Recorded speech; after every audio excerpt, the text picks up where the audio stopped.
Hello, I'm Bill Rayman, mortgage broker in Los Angeles. Over the last couple days, every time the news announces that rates are low, or rates have hit an all-time low, I get about 50 or 60 phone calls from clients and friends saying, "Good heavens, rates are low, we should do something." The next day when rates go back up, I have never gotten a call from anybody saying, "Oh, good heavens, rates have gone back up." My point being, the news media isn't necessarily wrong that rates might have dropped, so much as it's one day or 1 week in a long-term cycle.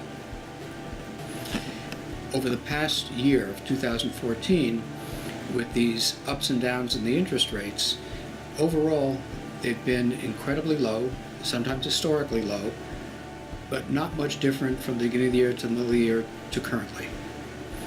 So are rates low? Yes. Should you take advantage? Yes.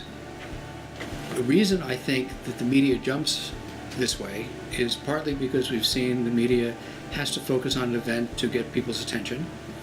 So again, what they're saying isn't necessarily untrue, but it's hyper inflating a moment in time. One of the reasons I think they also triggered this is they look at transactional events as having an immediate and direct impact on interest rates. In this instance, I think what happened was the Federal Reserve Board reminded us of an announcement they made several months ago that the Federal Reserve was going to cease buying what are called mortgage-backed securities in the spring of 2015.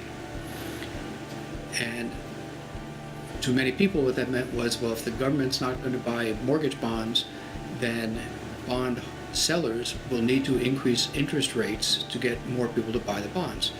Obviously, increasing the interest rates is going to increase the rate you as a potential mortgage borrower is going to have to pay the bank. Again, it's true the Federal Reserve said that, but this is no longer a world where an incident like that months in advance can have that kind of impact.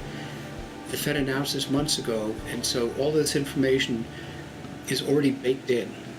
The financial investment firms, the banks, sophisticated international market, that's a known fact. So no, people might have reacted to that on that day, but it really didn't have any kind of long-term impact on the rates. It's a moment in time which can be focused on. I think what's harder to recognize are some of the effects that have been predicted for 2015. For example, the International Monetary Fund has projected the slowest growth in international GDP in years. In particular, they targeted Brazil, Japan, Russia as having economic problems. Iran is suffering from sanctions. The European Union is going through a tough time. And China, for the first time in I think 10 years, has announced that they haven't hit their target for growth. And China, as a growing country, needs to generate 10 million new jobs per year just to sustain its economy. So how will this slowing down of the growth in 2015 affect interest rates today?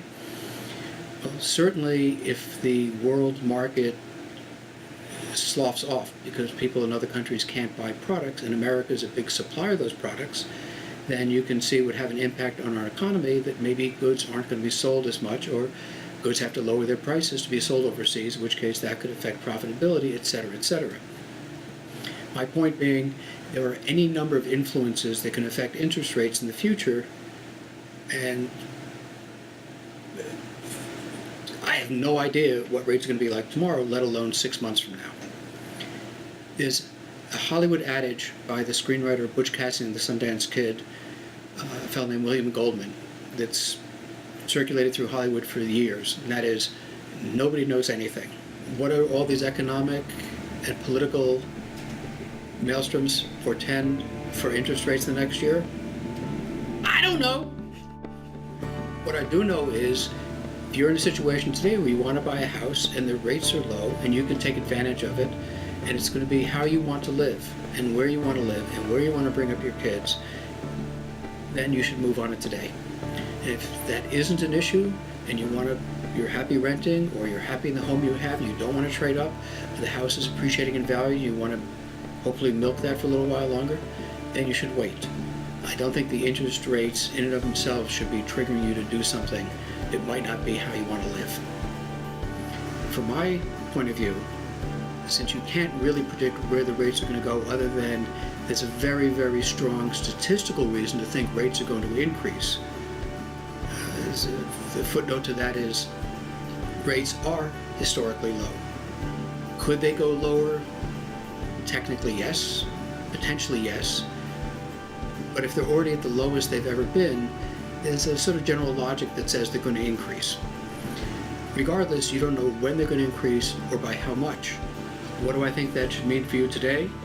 Again, I come back to lifestyle.